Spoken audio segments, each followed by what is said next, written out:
Discover ABC7 News.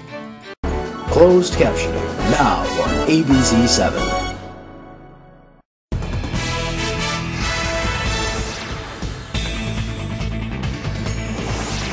Good evening, everyone. I'm Cameron Ridle. We are interrupting the normal programming to bring you a live press conference. Indiana Governor Mitch Daniels is standing by to give a statewide State of the State address for a special session on Indiana's 2009 budget. Let's listen in.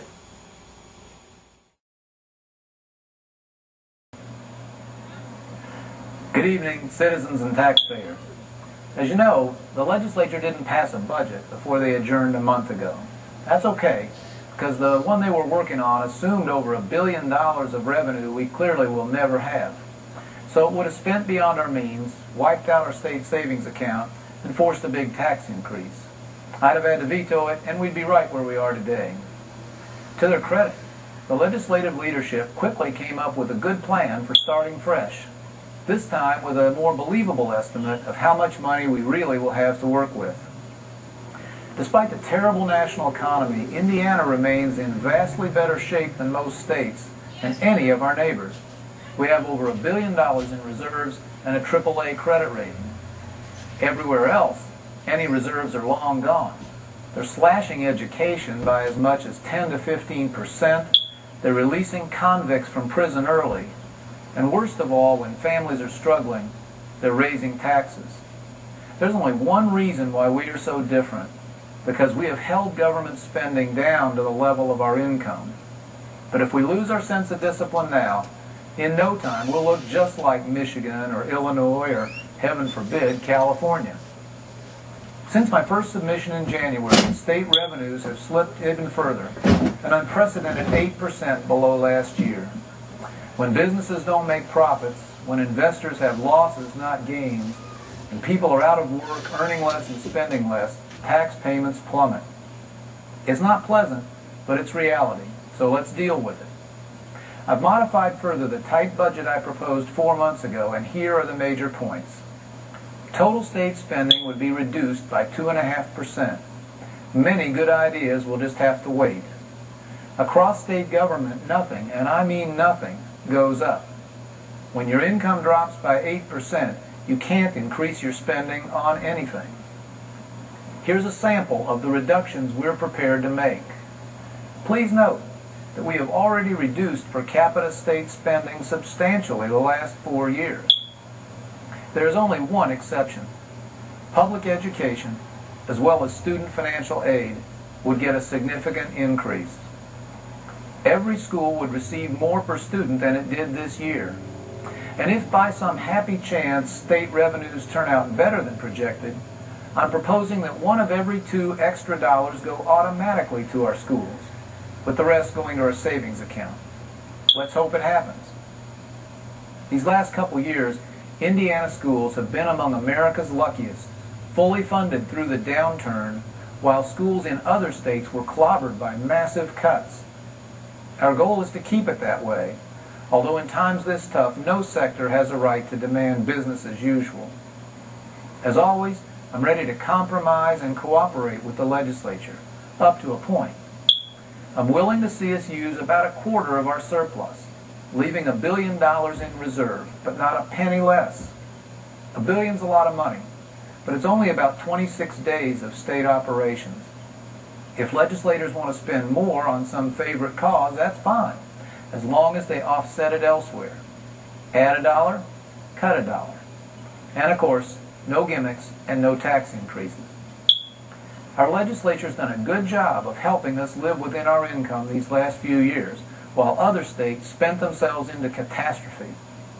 By working together again, we can protect services, taxpayers, and our pro-jobs business climate, positioning Indiana to lead economic recovery as it begins.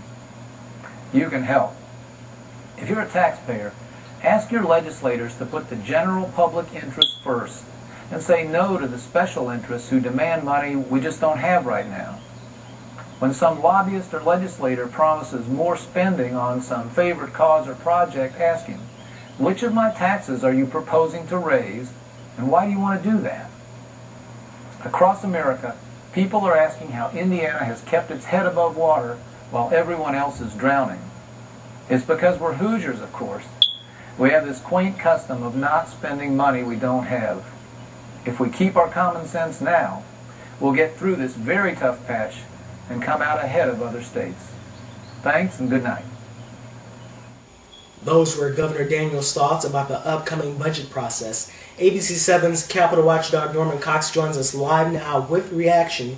So Norm, he's talking about dipping into the surplus slightly, preserving and even adding to K-12 education. What are your thoughts on this proposal? Let me get this disclaimer in right off the bat. Normally we try to get reaction from the opposing party on this. However, all members of the Democratic leadership who are authorized to talk about money matters, they're either out of town or refuse to come on with us. So we tried. And so in return we have reacting Republican House Minority Leader Brian Bosma. Were you surprised that the governor talked about a big increase for schools? No, and it's not a big increase, but it's a reasonable increase for schools. The governor, Senator Kelly, was talking about flatlining. Well, with the way the fiscal realities are right now, I think the governor's right on point. This is what House Republicans were calling from the start. Really, taxpayers, no tax increases during this time or in the immediate future, maintaining our reserves, and cutting all aspects of state government right now, with the exception of public education and public safety. He's right on point. Is this a preemptive strike against the House Democratic majority, whose main focus through all of this is to increase money for schools? You can say, I've done what you wanted. Well, their main focus wasn't just to increase money for schools. It was to increase spending across the board. In fact, the budget that passed through the House, all the reserves, really, that our state currently enjoys. Their bottom line, their line in the sand was money for schools. He's saying, I'm putting money in for schools. So what can you really say that's against this? Well, I think we all agree that public education is critical right now. There's some very important language in there as well to support education reform. I think it's a good proposal top to bottom. And what about the fact that he's willing to spend about a quarter of the deficit, or of the surplus? That's a major step forward for him, isn't it? Well, it's a reasonable amount, and we always stated that we wanted to preserve a reasonable amount of our reserves to protect against future tax increases. The stimulus money will not be there 2 years from now, and $1 billion is about right. So again, protecting taxpayers, no tax increases, protecting education, cutting everything else. This is the route to go. Thank you, House Minority Leader Brian Bosma. And you'll also notice that there was nothing in there about the Capital Improvement Board, nothing to bail out the CIB. That doesn't mean it won't be in the final budget proposal. This was a statewide speech. He was speaking to Hoosiers as a whole, and he considers that to be a local issue that he wasn't going to include in this, but it will be there. Okay, Norman Cox reporting live at the State House. Thank you. And thank you for joining us for the special report. We will have much more tonight on the Nightcast at 11:30 after the NBA Finals. We will now join a special edition of Jimmy Kimmel Live Game Night. Have a great evening. I'm Cameron Ridle, and we will see you back here at 11:30.